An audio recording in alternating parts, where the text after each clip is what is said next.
What has changed is this modern environment is conspiring to make us sick.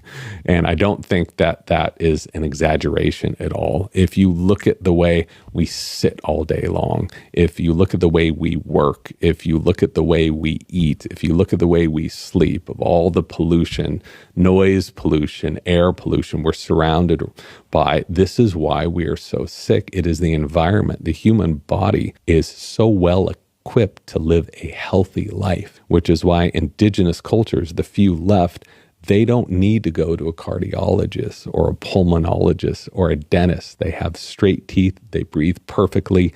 They don't have all of these problems that we have today. So these are diseases of civilization. The vast majority of problems we contend with, we have created in the last few hundred years. And one of the problems with breathing is that our facial structure does not allow us to breathe in a healthy way anymore. And it did hundreds of years ago. And we know that from the skeletal record. What are some of the most common modern problems then that the environment we live in have caused? Here I'm talking about diseases. What are the everyday diseases that you've discovered are byproducts of our misunderstanding and our bad breathing habits? Show me a list of the top diseases, and they're all related to it, even diabetes. Who would have thought that the onset of diabetes could be triggered by poor breathing habits at night? But that is exactly what researchers have found, because if you are choking on yourself all night, as so many people do,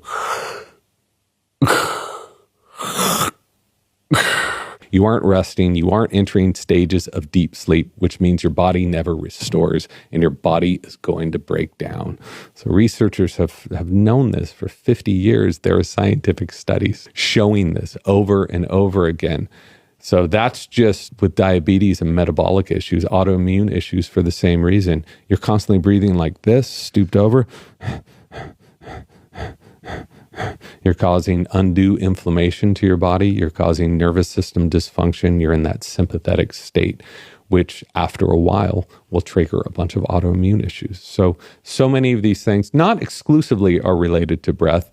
They are exclusively related to diet, exercise, sleep, and breath. You can eat all the right foods. You can sleep 8 hours a night. You can exercise all you want. If you are not breathing right, you will always be sick.